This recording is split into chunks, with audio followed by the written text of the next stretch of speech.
Right now, somewhere in your life, you are lying. Maybe a small one. Maybe you told someone you were fine when you weren't. Maybe you smiled at a joke that wasn't funny. You do this so often you don't even notice it anymore. But here's the strange part. Your ancestors couldn't do this.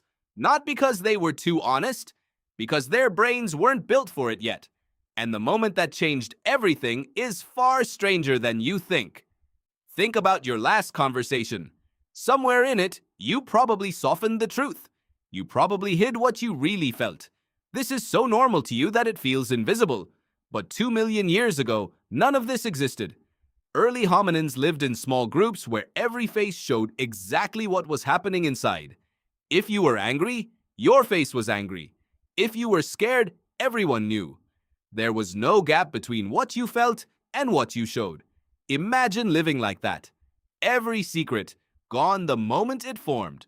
So when did this change and why? Anthropologists call this shift the rise of Machiavellian intelligence. The term comes from the idea that social life rewards strategy, not honesty. Researchers like Richard Byrne and Andrew Whiten studied primates in the 1980s and found something remarkable. Higher intelligence in primates wasn't just linked to tool use or memory, it was linked to deception. Chimpanzees that could mislead rivals about food locations had an advantage. Chimpanzees that could fake submission to avoid a fight survived longer. Intelligence and deception were growing together. Now picture early human groups. Bands of 20, maybe 30 people. You knew everyone. You depended on everyone. Status mattered. Alliances mattered. And in that environment, a strange kind of pressure built up. The pressure to manage what others thought of you. Not just to survive the environment, but to survive the group. This is where something called theory of mind enters the story. Theory of mind is the ability to understand that other people have thoughts different from your own. It sounds simple. It is not. A 2-year-old doesn't fully have it yet. Many animals never develop it at all. But once a species has it, a door opens. If you can model what someone else believes, you can also model what they don't know. And if you know what they don't know, you can choose what to show them. This is the birth of lying, not as evil, as infrastructure.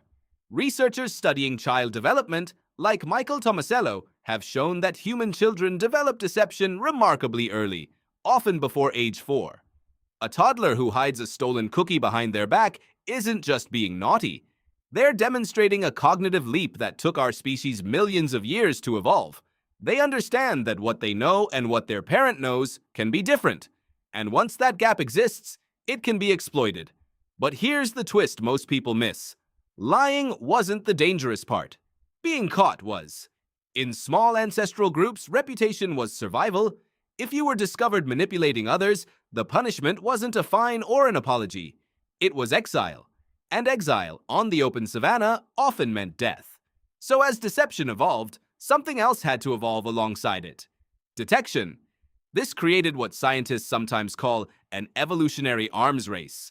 The better humans got at lying, the better other humans got at spotting lies. Microexpressions, tone shifts, inconsistencies in stories. Your brain developed an entire unconscious system just to catch other people's hidden intentions. Psychologist Paul Ekman spent decades studying these microexpressions, brief facial signals lasting a fraction of a second that reveal emotions people are trying to hide. Even now, your brain is running this software constantly, usually without you knowing it. So by the time language appeared, humans were already fluent in a hidden language, the language of concealment. And then, language made everything worse, or better, depending on how you look at it. Before spoken language, deception was limited to actions. You could hide an object. You could fake an expression, but you couldn't construct an entire alternate version of reality with words. Once language arrived, lying became infinitely more powerful. You could describe an event that never happened. You could promise something you never intended to deliver. You could build a reputation entirely disconnected from your actual behavior as long as your words were convincing enough. This is where things get uncomfortable, because the same tool that allowed humans to coordinate, to plan hunts, to form alliances, to build trust across larger and larger groups, was also the tool that allowed humans to betray all of it more efficiently than ever before. Some researchers argue this tension is actually why human social groups stayed relatively small for so long.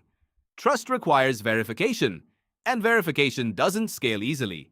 In a group of 30, everyone knows.